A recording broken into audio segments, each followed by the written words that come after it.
সুজলা সুফলা শস্য শ্যামলা ভূমি অসম।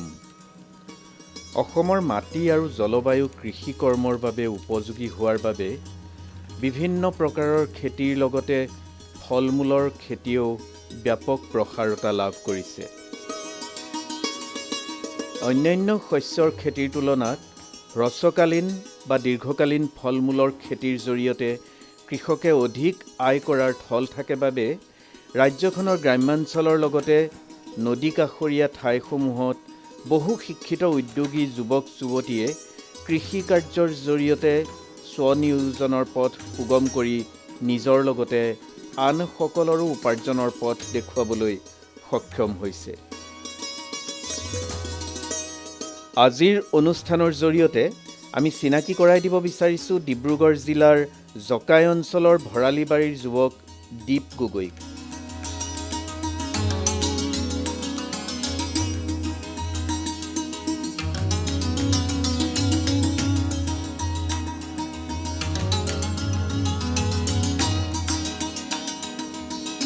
দীপ গগৈ আৰু আপেল বগৰী।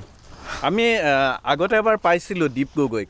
দীপ গগৈক পাইছিলোঁ। দীপ গগৈৰ নিজৰ ঘৰ ডিব্ৰুগড়ৰ হৰেঘাট অঞ্চলৰ ভৰালি গাঁৱত। হয় ছাৰ। দীপ গগৈয়ে তেতিয়া তাত এইটো আপেল বগৰী, আমি আপেল বুলিয়ে কৈ দিব পাৰোঁ, কেঁচা আপেল, কিন্তু এইটো আচলতে বগৰী। সেই আপেল বগৰী তাত 14 বিঘা মাটিত এই আপেল বগৰী খেতি কৰিছিল।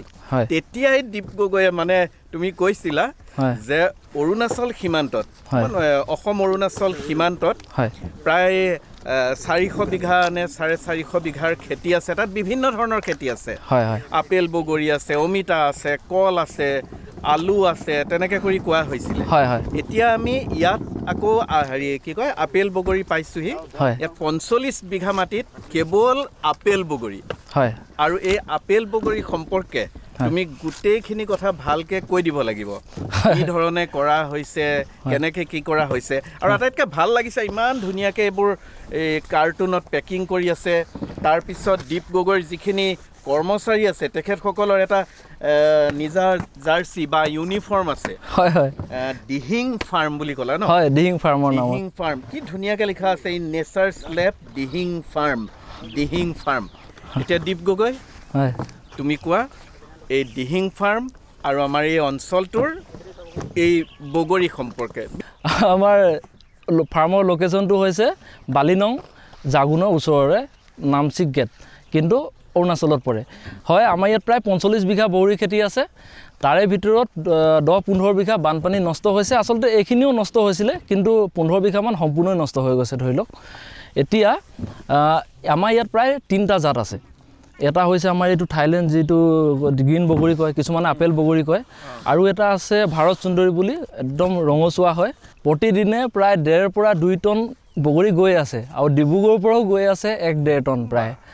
এতিয়া আৰু এটা আছে বল সুন্দৰী বুলি, আৰু এটা আছে কাশ্মীৰী বুলি। 4টা ভেৰাইটি আছে।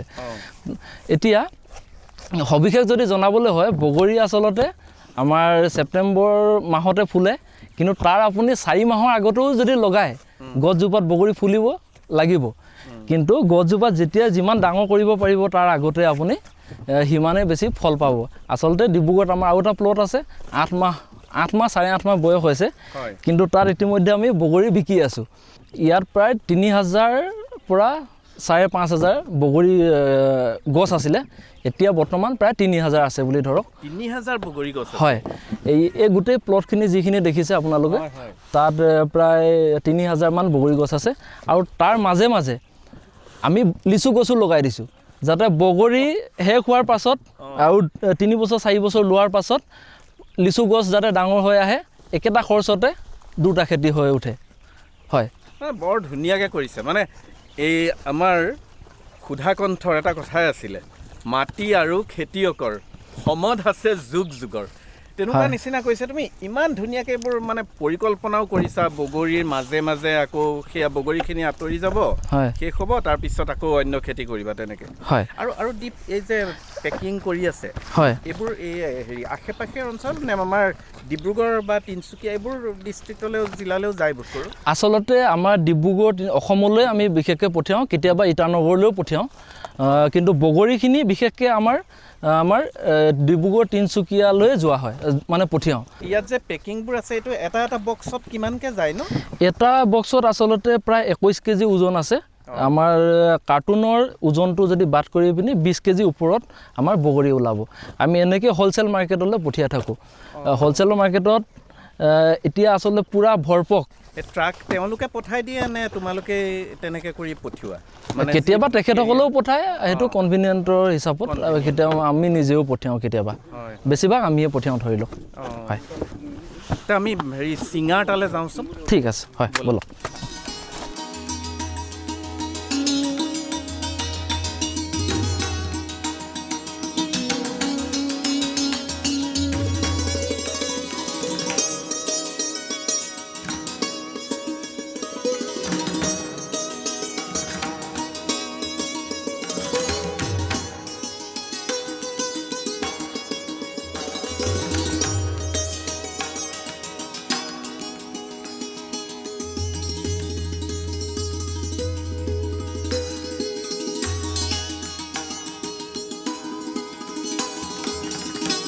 আমিতো তাত যে হেৰি তোমাক কৈছিলোঁ যে য'ত হেৰি বগৰীখিনি আপেল বগৰীখিনি যে পেকিং কৰি আছিলে হয় তাৰপিছত আমি য'ত আহিলোঁ ইয়াততো আহি পেলাই মই আকৌ বেলেগ এবিধ বগৰী পাইছোঁ এইটো দেখোন আপেলৰ নিচিনা এই বগৰীটোৰ নামটো কি হয় ঠিকে কৈছে দেখিবলৈ একদম সৰু আপেলটোৰ নিচিনাই কিন্তু এইটো বগৰীৰ নাম আচলতে বল সুন্দৰী বুলি বজাৰত পোৱা যায় আৰু বজাৰত বল সুন্দৰী বুলি নাম দিয়া হৈছে হয় আৰু এই বগৰীখিনিত আৰু ইমান ধুনীয়াকৈ যে কৰাও হৈছে এতিয়া 45 বিঘা মাটিত বগৰী আছে 4 বিধ বগৰী আছে বুলি ক'লা হয় 4 বিধ বগৰী আছে আৰু এই বছৰটো তেনেকৈ একো হেৰি মানে কি কয় বৰষুণৰ পৰিমাণটোতো একদম কম হয় হয় তথাপিও ধুনীয়াকৈ হৈ আছে কিবা কৃত্ৰিম জলসিঞ্চনৰ বা তেনেকুৱা ধৰণৰ ব্যৱস্থা কৰা হৈছে নি হয় নিশ্চয় যদি আমি কমাৰ্চিয়েলি মানে বাণিজ্যিকভাৱে যদি আমি খেতি কৰিবলৈ হয় তেনেহ'লে আমি ব্যৱস্থাপনা সকলোবিলাক ল'বই লাগিব যদি শুকান হয় বেছি খৰাং অৱস্থা হয় তেনেহ'লে আমি পানী দিয়াৰ ব্যৱস্থা কৰিব লাগিব তাৰ লগতে বেলেগ পৰিচৰ্যাবিলাকো আছে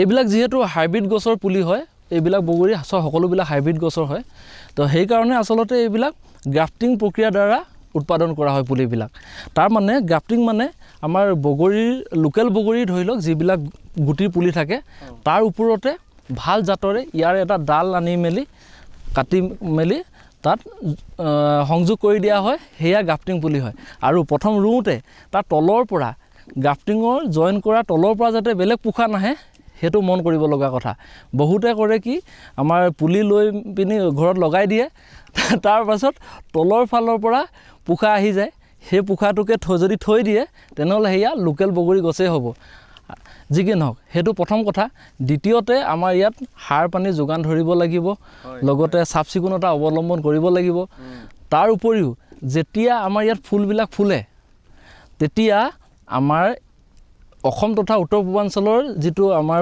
জলবায়ু হয় এয়া খুব হিউমিড এৰিয়া হয় সেইকাৰণে আমাৰ ফাংগেল এটেক হোৱাৰ খুব চান্স থাকে মানে ভেঁকুৰনাশক আমি ব্যৱহাৰ কৰিব লগা হয় আগষ্ট ছেপ্টেম্বৰ মাহত আমি যাতে ভালকৈ ভেঁকুৰৰ ট্ৰিটমেণ্টটো কৰি দিওঁ সেইটো খুব লক্ষ্য কৰিব লগা কথা তাৰপাছত যাতে পোক পতংগই বেছি আমনি কৰি নাথাকে সেইবিলাক আমি লক্ষ্য কৰিব লগা কথা থুলমূলকৈ সেইকেইটাই কথা তাৰ মানে বগৰীৰ খেতি বা যিকোনো খেতিয়ে যদি আমি কৰিবলৈ হয় বাণিজ্যিকভাৱে যদি কৰিবলৈ হয় তেনেহ'লে ইয়াৰ সকলো ব্যৱস্থাপনা আমাৰ সাৰ পানী দিয়াৰ পৰা আৰম্ভ কৰি সকলোখিনি দৰৱ পাতিলৈকে ভালকৈ কৰিব লাগিব তেতিয়াহে লাভজনক হ'ব ইয়াত তাৰমানে তোমাৰ অকল পুৰুষ কৰ্মচাৰী আছে তেনেকুৱা কথা নহয় হয় হয় তেনেকুৱা কথা নহয় এগৰাকী মহিলা কৰ্মচাৰীও দেখিছোঁ আৰু কেইবাগৰাকীও ভিতৰ ফাললৈ আৰু বহুত সংখ্যকে তাত ছিঙি থকা দেখিছোঁ হয় হয় তেনেকুৱা আছে ওচৰ পাজৰৰ অঞ্চলৰে বোধ কৰোঁ হয় ওচৰ পাজৰৰ অঞ্চলৰো আছে আমাৰ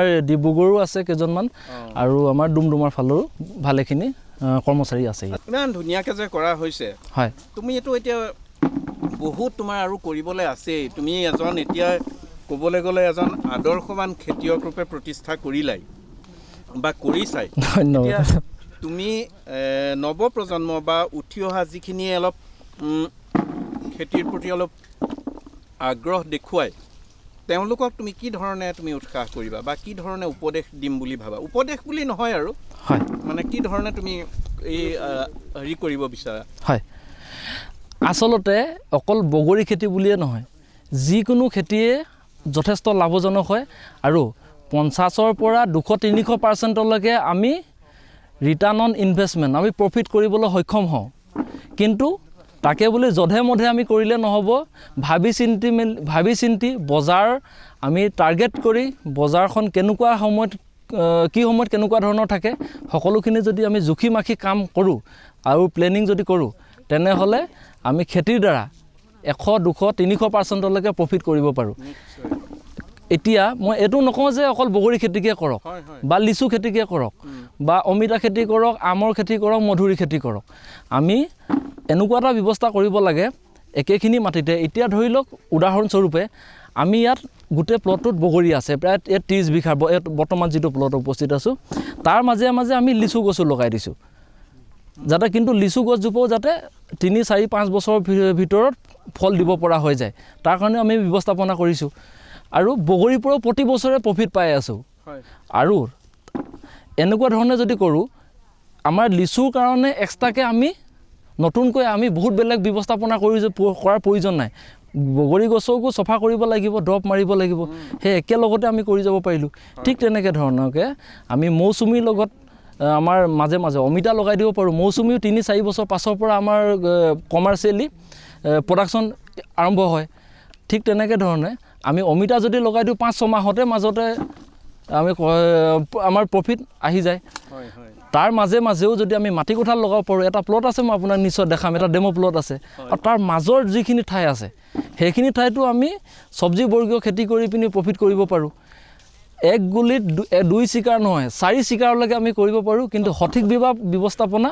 তাৰ মানে মই আপোনাক ক'লোঁ যে 2-4টা খেতি একেলগতে কৰিব পাৰোঁ।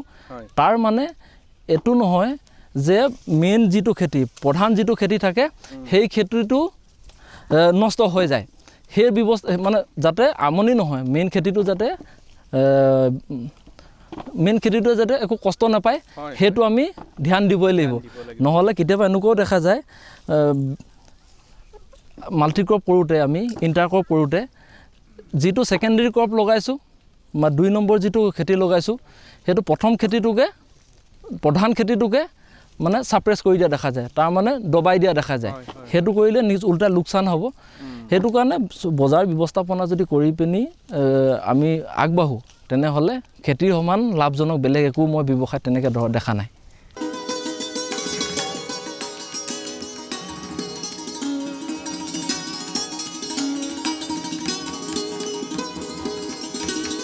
আজি এতিয়া এই দিহিং ফাৰ্মত আহি দিহিং ফাৰ্মৰে এজন সক্ৰিয় কৰ্মীক লগ পাইছোঁ। আপোনাৰ নামটো কওকচোন। মোৰ শ্ৰী ভৃগু কুমাৰ সোণোৱাল। ভৃগু কুমাৰ সোণোৱাল, কিমান দিনৰ পৰা ইয়াত আছে? মোৰ ইয়াত এতিয়া বৰ্তমান মোৰ এবছৰ হৈছে আৰু। এবছৰ হৈছে। ইয়াত কেনেকুৱা লাগিছে বাৰু? ইয়াততো খেতি কৰি ভালেই লাগিছে। হয়, ইমান ডাঙৰ এনেকুৱা দিহিং ফাৰ্ম তেনেকুৱা ধৰণৰ আপুনি আগতে ক'ৰবাত? মই ক'তো দেখা নাই, ইয়াতে ফাৰ্ষ্ট দেখিছোঁ আৰু। এতিয়াতো আপুনি এতিয়া এই মানে আপেল বগৰী চিঙা বা আপেল বগৰী পেকেজিং এইবোৰ হেৰিত লাগি আছে। বাকী খেতিবোৰতো আপুনি তেনেকৈ? বাকী প্ৰতি চব ক্ষেত্ৰতে মই কাম আগবাঢ়িব পাৰোঁ। হয়, মানে একদম সূৰ্য উঠাৰ পৰা সূৰ্য ডুবালৈকে ইয়াতে লাগিয়ে থাকে।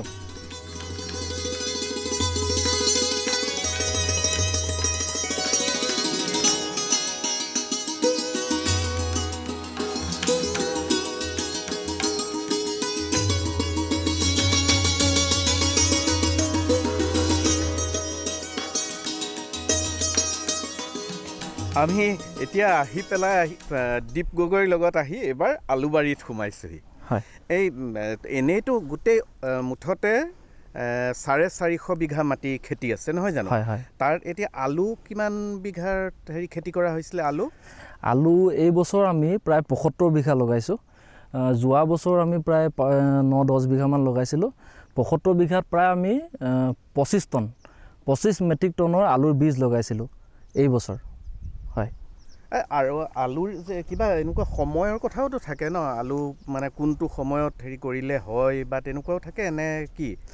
হয় হয় সাধাৰণতে আমাৰ অসমৰ যিটো ক্লাইমেটিক কণ্ডিশ্যন হয় জলবায়ুৰ ব্যৱস্থাপনা যিখিনি আছে সেই হিচাপত আমাৰ পূজাৰ পাছৰ পৰা সাধাৰণতে লগোৱা দেখা যায় আমাৰ এই পৰিৱেশ অসম তথা উত্তৰ পূৰ্বাঞ্চলৰ পৰিৱেশত কিন্তু যদি বজাৰৰ আগতীয়াকৈ ভাল দাম পাবলৈ হয় কেতিয়াবা ছেপ্টেম্বৰ মাহতো কৰা দেখা যায় ছেপ্টেম্বৰ মাহৰ পৰা আৰম্ভ কৰা দেখা যায় কিন্তু আমি অক্টোবৰ 18 তাৰিখে এইখিনি লগাইছিলোঁ এই বছৰ আলুৰ ৰেট যথেষ্ট কম হোৱাৰ বাবে এই বছৰ আমাৰ বৰ বিশেষ প্ৰফিট নহ'ব কিন্তু আলুত আচলতে বিঘাত আমাৰ 20,000 টকাৰ পৰা 25,000 টকা খৰচা হয় যদি ভাল ৰেট আৰু ভাল প্ৰডাকশ্যন কৰিব পাৰোঁ তেনেহ'লে আমি বিঘাত 25,000 পৰা 50,000 টকালৈকে প্ৰফিট কৰিব পাৰোঁ মাত্ৰ 65 পৰা 75 দিন সময়ৰ ভিতৰতে এইটো ভেৰাইটি হৈছে পুখৰাজ এইটো আলুৰ পুখৰাজ ক'লা মানে আলুৰ কি এনেকুৱা ভেৰাইটিজো থাকে নি হয় হয় আমিতো জানো আলুৰ অকল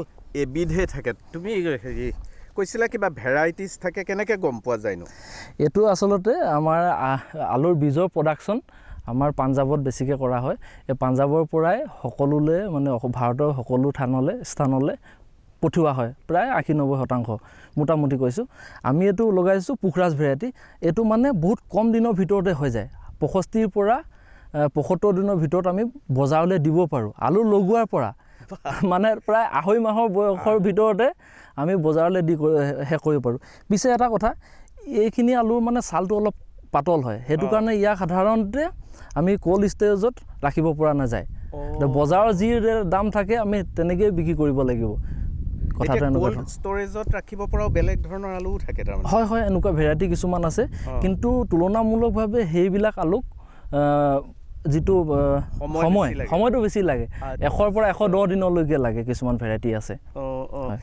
বীজ কি অকল পাঞ্জাৱৰ পৰাই আনিবলগীয়া হয় তেনেকুৱা কিবা কথা থাকে নেকি আচলতে বীজৰ CPRI আমাৰ কিছুমান পটেটো ৰিচাৰ্চ চেণ্টাৰ এনেকুৱা বহুতখিনি আছে তেখেতসকলে তাত কমাৰ্চিয়েলি প্ৰডাকশ্যন কৰে কিছুমান চাৰ্টিফাইড পটেটো বীজ প্ৰডিউচাৰ থাকে কিছুমান পটেটো চিড প্ৰডিউচাৰ আমি ইয়াত পাঞ্জাৱৰ পৰা যদি ডাইৰেক্ট আনো এই বছৰ আমি প্ৰায় 21-22 টকা দৰত আলুৰ বীজ আনিছিলোঁ পাৰ কেজি হয় পুখৰাজ থাকে আমাৰ সাধাৰণতে আমাৰ যি উত্তৰ পূৰ্বাঞ্চলৰ যি পৰিৱেশত আমি সাধাৰণতে আজিলৈকে আমি এই কম অৱধিৰ যিটো আলু আছে জাতবিলাক আছে সেইবিলাকে সাধাৰণতে কৰা দেখা যায় আৰু আমি সেয়া এই পুখৰাজকে কৰিছিলোঁ এইটো পুখৰাজ ভেৰাইটি হয় কিন্তু ইয়াক কোল্ড ষ্টোৰেজত ৰাখিবলৈ অকণমান দিগদাৰ হয় সাইজটো যথেষ্ট ডাঙৰে হয় না সব এনেকুৱা ধৰণৰ হয় নে ইয়াতকৈ ডাঙৰো হৈ যায় নি ইয়াকো ডাঙৰ যোৱা বছৰ আমাৰ এটা আলুৰ ওজন 900 গ্ৰামলৈকে হৈছিলে 901 কেজিলৈকে হৈছিলে এইটো আচলতে মেনেজমেণ্টৰ ওপৰত কথা সকলো ব্যৱস্থাপনাৰ ওপৰত কথা সকলো সাৰ পানী দিয়া যথা সময়ত আমি কেনেকুৱা ধৰণৰ ব্যৱস্থাপনা ল'ব লাগে তাক যদি সম্পূৰ্ণ কৰিছোঁ তেনেহ'লে নিশ্চয় আমি সুফল পাম বহুত ডাঙৰ হয় ইয়াকো সাইজ এতিয়াওতো এনেকৈতো দেখা গৈছে আমাৰ হেৰি পিছফালেতো আৰু বহুত নখন্দাকৈ আছেই হয় এইখিনি খন্দাৰ পিছত এই মাটিখিনি আকৌ খালী হৈ থাকিব নে কি এইখিনি খালী হৈ নাথাকে এইফালে যদি আপোনালোকে অকণমান মন কৰে তেনেহ'লে দেখা পাব ইতিমধ্যে আমি ইয়াত কলপুলি লগাই দিছোঁ আলুৰ লগে হয় এতিয়া আৰু তাৰ লগে আমি ইয়াত মাজে মাজে পাম অইল লগাম আমি 30 ফুটৰ দূৰে পাম অইল লগাম আৰু তাৰ মাজে মাজে দুটা চপাই মেলি লগোৱা আছে কলৰ লাইন আৰু প্ৰতিটো পাম অইলৰ পুলিৰ মাজত আমি 3-4টাকৈ অমিতা পুলি লগাম 2 বছৰ অমিতা ল'ম দ্বিতীয় বছৰ সম্পূৰ্ণ হোৱাৰ পিছত পাম অইলৰ মাজত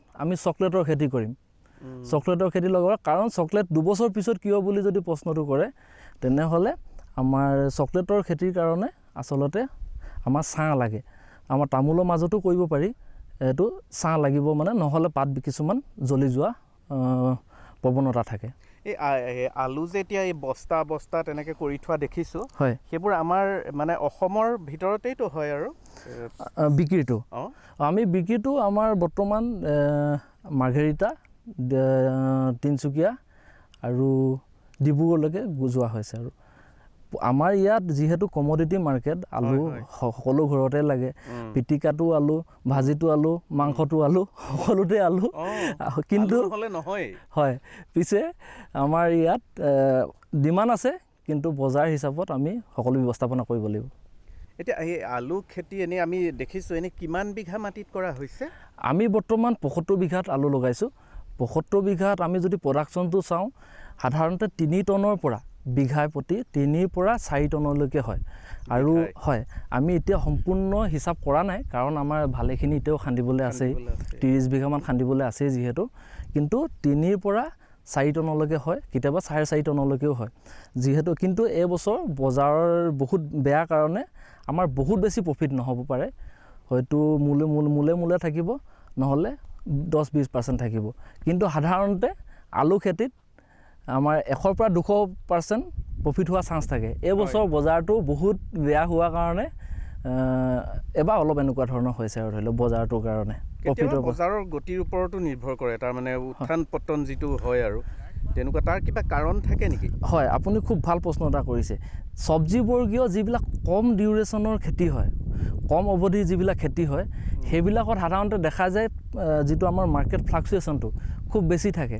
কিন্তু তাৰ তুলনাত ফল মূলৰ ক্ষেত্ৰত যদি আমি যাওঁ, যিবিলাক বহুবৰ্ষীয় গছৰ আমি ফল মূলবিলাক মন কৰোঁ, তেনেহ'লে সেইবিলাকত সাধাৰণতে ৰেটটো আমাৰ এই কম অৱধিৰ ফচলতকৈ ফ্লাকচুৱেশ্যনটো কম হয়, ওপৰ নিচৰটো বহুত কম হয়। কেতিয়াবা আলুত লোকচানো হ'ব পাৰে, কিন্তু কেতিয়াবা বহুত প্ৰফিটো হৈ যায়। 100ৰ পৰা 200% প্ৰফিট হোৱাটো বহুত ডাঙৰ কথা নহয়।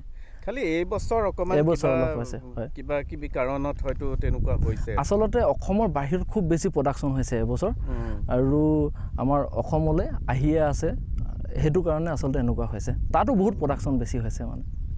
এনেই আজি এতিয়া এইখিনিত এতিয়া তোমাৰে ধৰা এই 45 বিঘা আলু খেতি আছে, 75 বিঘা হয়, 75 বিঘা ক্ষমা কৰিবা 75 বিঘা, তেনেকৈ অন্য খেতিয়কেও আছে। তথাপিও আমাৰ অসমৰ বজাৰখনৰ মানে চাহিদাটো পূৰণ কৰিব পৰা নাযায় ন, সেইকাৰণে বোধ কৰোঁ কিজানি বাহিৰৰ পৰা আহেই নেকি? হয় হয় হয় আমাৰ অসমত যদি এখন, মই যিমানখিনি 75 বিঘা আমি যিটো কৰিছোঁ, এইটো আমাৰ এখন ডিষ্ট্ৰিক্টৰ কাৰণেই নহয়, এইটো এনেকুৱা আমাৰ শদিয়া অঞ্চলত বহুত খেতিয়কে কৰে, তাতোতো 1000 বিঘা ওচৰা-ওচৰি সকলো মিলি মেলি হয়তো কৰিছে।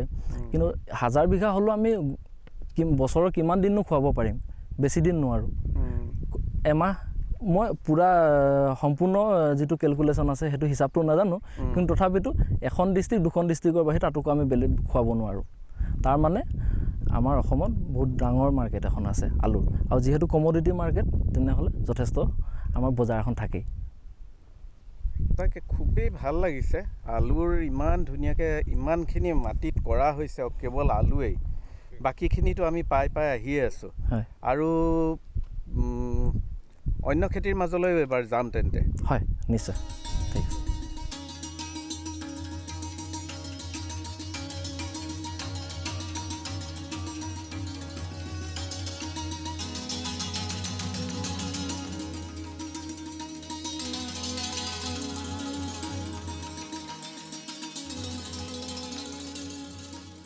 এইবাৰ আহি পেলাই মানে মোৰ কাৰণে একেবাৰেই নতুন, বোধ কৰোঁ আমাৰ দৰ্শকৰ কাৰণেও নতুন, পাম অইল, মানে আমি অসমীয়াত যিটো তৈল খেজুৰ বুলি কওঁ, পাম অইলৰ খেতিও তুমি আৰম্ভ কৰিছা।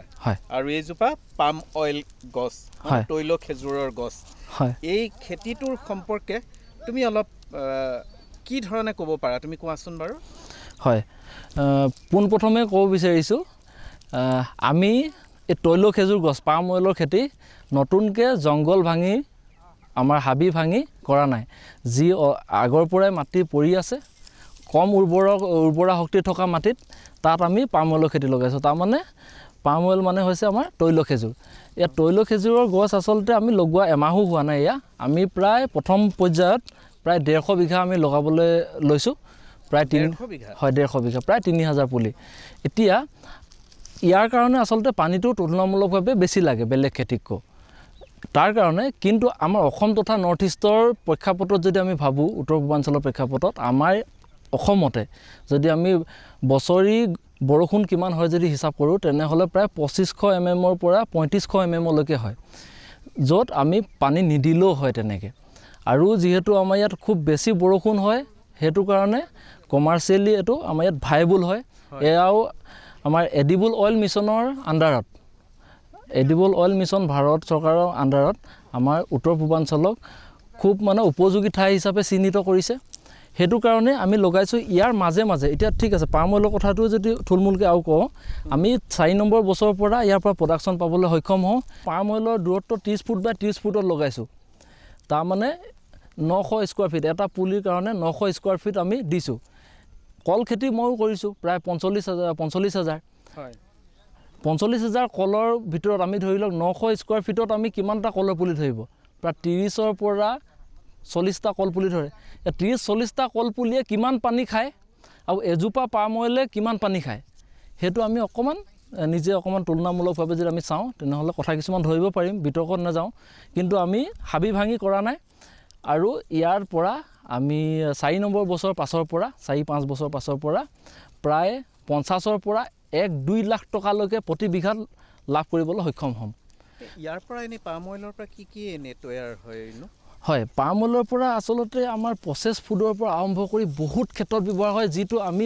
ডেইলি ব্যৱহাৰ কৰি থকা বস্তু আমি গম নাপাওঁ ইভেন চাবোনলৈকে মই আপোনাৰ সিমানটোলৈকে ক'ব পাৰিছোঁ আৰু বহুত প্ৰডাক্ট আছে আমাৰ প্ৰচেছিং ফুড আছে বহুত কিবা কিবি আছে আৰু লগতে আৰু এটা উদাহৰণ আৰু এটা যদি কথা কওঁ আমাৰ ভাৰত চৰকাৰে মানে ভাৰতলৈ প্ৰতি বছৰি মই পোৱা ডাটা অনুসৰি প্ৰায় 90 পৰা 95 হাজাৰ কোটি টকাৰ আমি পাম অইল কিনিব লাগে যি কি নহওক এতিয়া আমি পাম অইলৰ অকল পাম অইলৰ ওপৰতে ভৰসা কৰি থকা নাই বৰ্তমান আমি খালী ঠাই যিবিলাক আছে তাত আমি ৰঙালাও লগাই দিছোঁ আৰু 2 বছৰ পাছৰ পৰা আমি পাম অইলৰ মাজত যি হাৰি আছে তাত 3-4টাকৈ আমি চকলেটৰ খেতি লগাম চকলেটৰ খেতি হয় চকলেটৰ খেতি কাৰণ এতিয়া 2 বছৰ পিছত কিয় বুলি যদি আপুনি প্ৰশ্নটো কৰে তেনেহ'লে তাৰ উত্তৰটো হ'ব যে আচলতে চকলেট আমাৰ ছাঁ ভাল পোৱা খেতি যদি ডাইৰেক্টলি আমি লগাওঁ মুকলি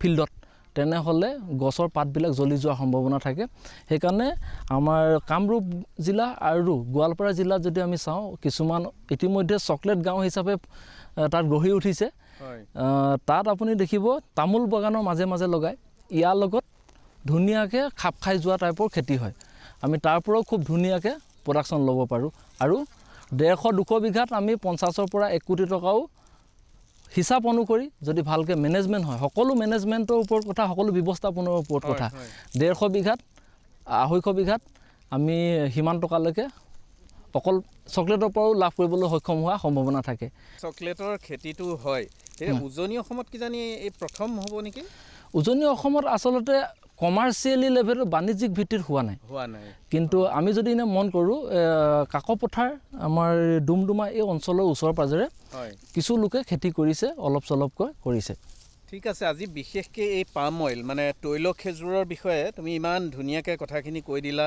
আৰু যি এটা মানুহৰ অলপ ভুল ধাৰণা এটাও আছিল বোধ কৰোঁ সেই ভুল ধাৰণাখিনিও নাইকিয়া হ'ব বুলি ভাবিছোঁ গতিকে খুব ভাল লাগিছে এইখিনি যথেষ্ট পুলি ৰোৱা কিমানখিনি মাটি বুলি ক'লা আমি প্ৰায় 150 বিঘাত প্ৰথম ষ্টেজত লগাব বিচাৰিছোঁ প্ৰথম পৰ্যায়ত হয় পুলি ইতিমধ্যে আমাৰ ওচৰত আছেই আমি প্ৰায় 50 বিঘামান লগালোঁ 50-60 বিঘা লগালোঁ আগন্তুক এই বছৰৰ ভিতৰত আমি আৰু 200 বিঘা আমি লক্ষ্য হিচাপে লৈছোঁ চাওঁ কি হয় কিমানটো কৰিব পাৰোঁ মানে ভৱিষ্যত পৰিকল্পনা হিচাপে তোমাৰ পাম অইলৰ এইটো হেৰি ধাৰণা বা কৰিব বিচাৰি আছা নে অভাৰঅল আৰু কিবা ভৱিষ্যত পৰিকল্পনা বহুত কিবা কিবি আছে ইয়াৰ ভিতৰতে আমি পাম অইলৰ যদি এটা বহুত বহল ভিত্তি কৰিব পাৰোঁ তেনেহ'লে নিজেও প্ৰচেছ কৰিব পৰা যায় চৰকাৰৰ পৰা ছাবচিডিও ল'ব পৰা যায় ফেক্টৰী বনোৱাৰ ক্ষেত্ৰতো বহুত সহায় সহযোগিতা আছে লগতে চকলেটৰ আমি খেতি যদি তাৰ মাজত লগাওঁ 10-20 হাজাৰ 40 হাজাৰ যদি চকলেটৰ গছৰ লগাব পাৰোঁ